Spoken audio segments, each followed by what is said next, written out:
안녕하세요. 오늘은 스캐너의 종류에 대해서 알아보겠습니다. 우선 첫 번째로 알아볼 것은 사진기 기반으로 스캔하는 포토스캔이라는 소프트웨어인데요. 오랜만에 찾아보니 메타쉐입이라는 이름으로 바뀌었습니다. 저는 처음 포토스캔을 달았던 게 2016년쯤 되는데요. 그전에도 산업용으로 활발히 쓰이는 프로그램이었습니다. 생각나는 김에 당시 처음 3D 스캔에 입문했던 작업물들을 찾아보았는데요. 텍스처는 잃어버리고 말았습니다. 퀄리티가 좋지 못한데요. 하고 싶은 이야기는 스캔 장비입니다. 카메라는 베가 넘버 6라는 갤럭시 노트 2와 3 중간 사이의 성능인 핸드폰 카메라였고, 그래픽카드는 당시 최근 업그레이드했던 GTX 660이었던 걸로 기억합니다. 컴퓨터는 사망하기 직전의 성능이었고, 그런 장비들로 뽑아낸 결과물들입니다. 당시에 저는 장비에 전혀 투자하지 않았었고 돈을 들이지 않고도 3D 스캔이 가능하다는 걸 새삼 느꼈었는데요. 그래서 지금 입문하시는 분들에게도 처음부터 고가의 스캐너를 구입하시기보다는 상대적으로 저렴한 포토스캔을 추천드립니다. 소프트웨어 비용만 들이면 얼마든지 좋은 퀄리티를 뽑아낼 수 있을 거라고 생각됩니다.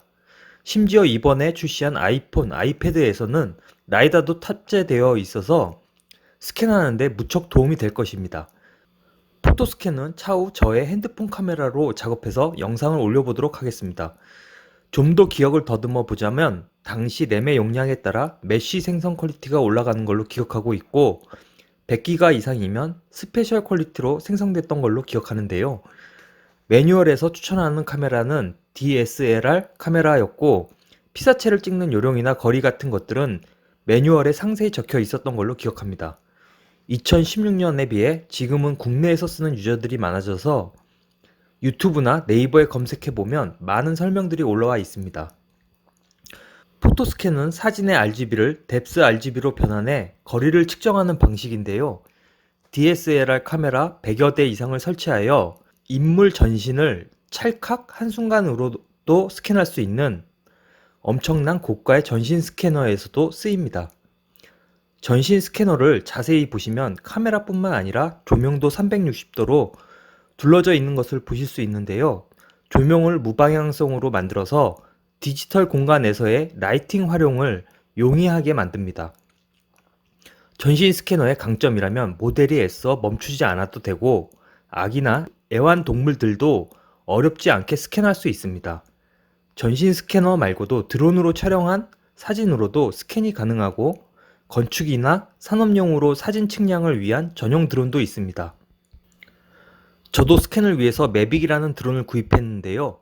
막상 구입하고 나서 보니 서울에서는 드론을 날릴 수 있는 공간이 축구장만한 크기의 한강공원 2군데뿐이고 조만간 무게에 따라 자격증 없이는 날릴 수 없게 되었습니다.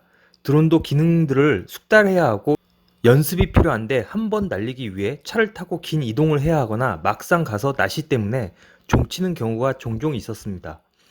지극히 개인적으로는 활용도가 떨어져서 매우 고민인 장비입니다. 영상이 너무 길어지다 보니 핸들용 스캐너와 광대역 스캐너는 다음에 알아보도록 하겠습니다. 시청해 주셔서 감사합니다.